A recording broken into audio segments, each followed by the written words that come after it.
Last पैसे की वजह से नहीं दे रहे थे सरदार जी।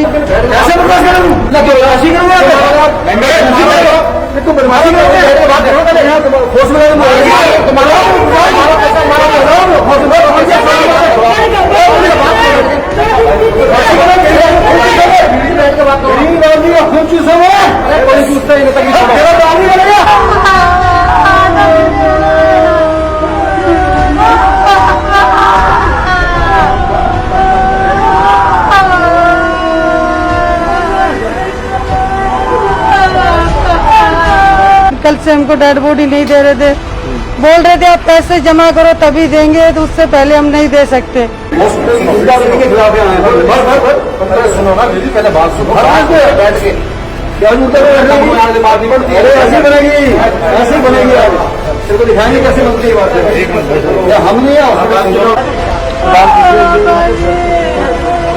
गरीब आदमी कहाँ जाए, वो किससे मांग करे, किससे गुहार करे।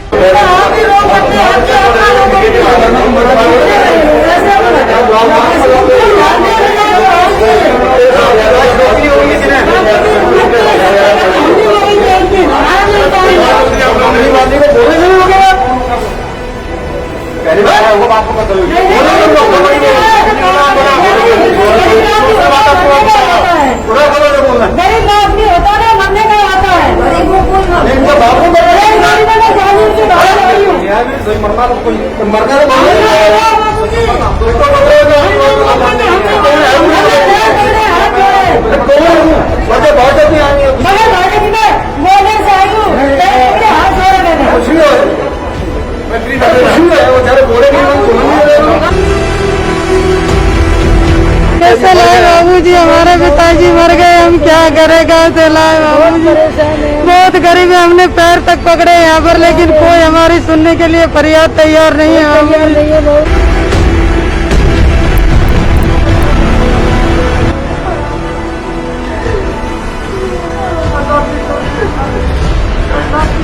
ये बोलते हैं कि तुम्हारे कारण से हमको पैसे मिलेंगे, आपके कारण से हमको पैसे मिलेंगे, हमारी तनख्वाह होती है तो हमको तनख्वाह मिलेगी। और हमारे गरीब आदमी पिताजी मर गए, पैसे तनख्वाह देते हम उनको कहाँ से, हम पूरी करने के लिए पैसा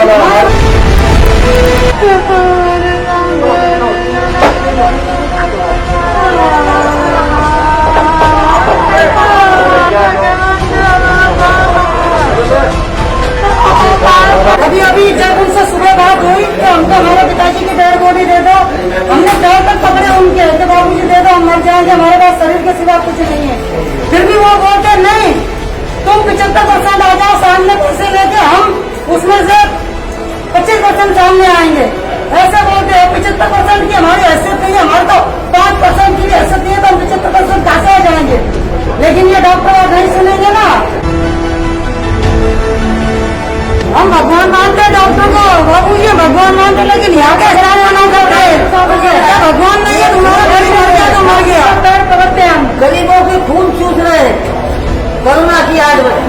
आप डेड बॉडी को नहीं रोक सकते, क्या बोला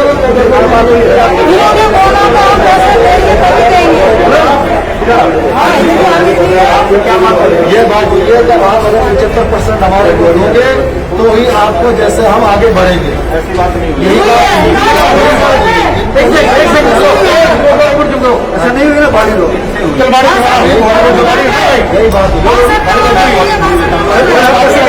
आप कैसे कह रहे हैं, जब बीच में बुला के कह रहे हो कि बात क्या होगी, बोल रहे हैं। ये 62 नंबर में हुई थी बात, 62 नंबर में तीन डॉक्टर, एक आते, दो आते,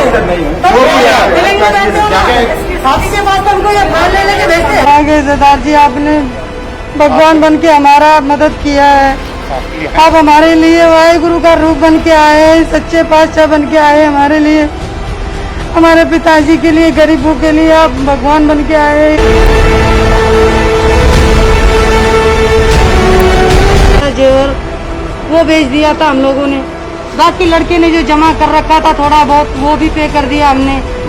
अब जो लड़की दो थी, हम एक, मैं एक हमारी दूसरी बहन, उन्होंने भी थोड़ा बहुत जो हमारे भाई ने, पिताजी ने शादी के टाइम पे दिया था वो भी हमने बेच दिया। अपना मतलब 4 लाख तक हम पहुँच गए थे, दे दिया। अब 3.5 लाख और मांग रहे थे। सब गरीब लोगों को लूट रहे हैं यहाँ पर। हम जब यहाँ आए हैं तब से यहाँ पर हमने 4 मौत देख लिया कोरोना में, और 5वां हमारे पिताजी है। हमारे पास पेंशन पर जीते थे, तो पेंशन भी बंद है हमारी 2-4 महीने से। पेंशन भी नहीं मिल रही है, हम कहाँ से दे सकते हैं? जितना तो उतना किया हम लोग, जितना चंदा फंदा जोड़ के दे दिया हमने जो देना था। अब पैसा नहीं है। पिताजी को हमने यहाँ पर भर्ती करवाया था, तो हम रेगुलरली उनको पैसे जितने हमारे पास जुगाड़ होता था हम देते थे उनको। लेकिन अब हमारे पास 3 लाख रुपए और मांग रहे हैं, लेकिन उनकी डेड बॉडी हमको नहीं दे रहे हैं। लोग बोल रहे आप पैसे जमा करवाओ तभी हम उनकी डेड बॉडी देंगे। हमने ये भी बोला कि हमारे पास कुछ भी नहीं है, हम बहुत गरीब है, लाचार लोग है, बीपीएल परिवार है।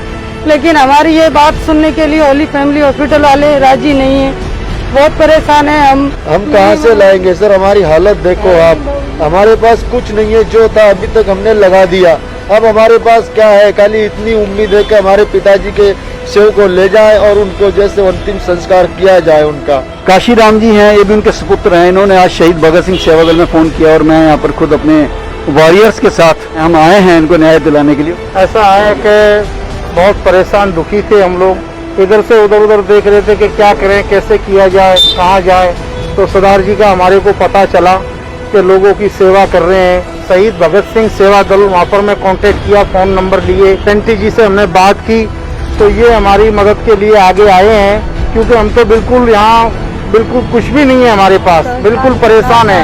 माँ मेरी खुद हार्ट पेशेंट है, इनके पेंशन के पैसे आते हैं वो भी अभी 2-3-4 महीने से बंद है। तो जैसे तैसे करके पैसा धेला जो है इकट्ठा करके इन्होंने 2,80,000 रुपए तक तो भर दिए। अब ये कह रहे हैं कुछ मेडिसिन जो है वो भी 1,00,000-1.5 लाख की ऊपर से मंगवाई है सर। वो भी दिया? हाँ, वो भी हमने ला करके दिए। वो लिख के देते थे, वो मेडिसिन हमने वो अलग से ला के दी 1,00,000-1.5 लाख रुपए की। होली फैमिली हॉस्पिटल जो कि ओखला में स्थित है, इस समय हम खड़े हैं। एक ऐसे जरूरतमंद परिवार के साथ खड़े हैं। इन्होंने अपने पिताजी को इस हॉस्पिटल में दाखिल कराया था।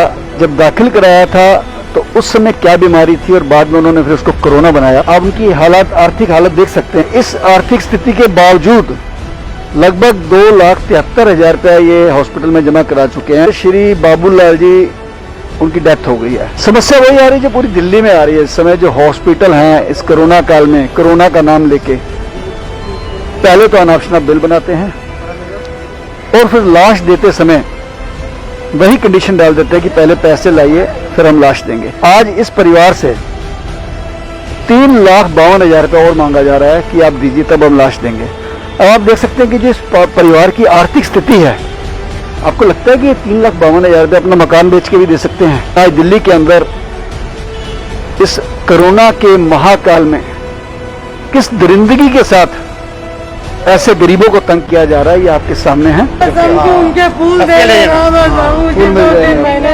हमने तो हाथ छोड़ दी थी कि हमको कुछ नहीं मिलेगा उसका, लेकिन आपने ये बात बोल के हमारे लिए परमात्मा का काम किया है बाबूजी आपने। डॉक्टर भगवान है, नर्स भगवान है, और काम करे कोई नहीं कर सकता।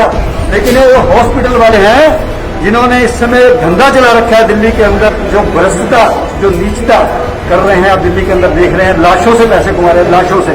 आपके सामने है एक गरीब आदमी जो जमीन पे सोने वाला है, क्या वो लाखों रुपए दे सकता है? क्या आपके सामने खड़े हैं? डॉक्टर भगवान है, लेकिन इसको चलाने वाले, इस इंडस्ट्री को चलाने वाले सारे चोर है। आज इनके ऊपर नेशनल सिक्योरिटी एक्ट में केस रजिस्टर होना चाहिए। दोस्तों, अब समय आ गया कि आप भी चुप ना बैठें, आप भी हमारी आवाज में आवाज मिलाएं। कोरोना के इस महाकाल में जहां एक तरफ कोई भी देश का नागरिक ये चाहता है कि मैं भी इस बुरे समय में मदद करूं, और दूसरी तरफ वो हॉस्पिटल जिन्होंने मुफ्त में जमीनें ली हुई हैं, आज वो अरबों रुपए का व्यापार कर रहे हैं मरीजों के साथ और लाशों के साथ। एक वो गरीब परिवार जो राजस्थान से आके बंजारे के रूप में, टप्परवासी के रूप में यहाँ सड़क के ऊपर बैठ के लोहा बेचते हैं, दवाइयाँ बेचते हैं, और उनके परिवार के बुजुर्ग की वहाँ पे तबीयत खराब हो जाती है और हॉस्पिटल में लेके आते हैं। हॉस्पिटल वाले कहते हैं कि 50,000 रुपया पैकेज लगेगा। मरता क्या ना करता, उन्होंने कहीं से इधर उधर से इकट्ठे करके 50,000 रुपये जमा कराए। उसके बाद उन्होंने कहा जी इनको कोरोना हो गया है, अगर जान बचानी है तो लाख रुपया और दीजिए। उन्होंने अपने गहने बेच के, जितने भी महिलाएं थी, और पैसे एकत्र करके दवाइयाँ ली हैं, वहाँ पे एडमिट कराया। उसके बाद फिर हॉस्पिटल कहता है कि आप दवाइयाँ बाजार से और लेके आइए, और करते करते 2.5 से 3 लाख रुपए इनका खर्च हो जाता है। और आखिर आज लाश पड़ी है अंदर और लाश देने के लिए वो कहते हैं कि आपका 3.5 लाख रुपए का बिल और है, आप दीजिए। ये क्या हो रहा है?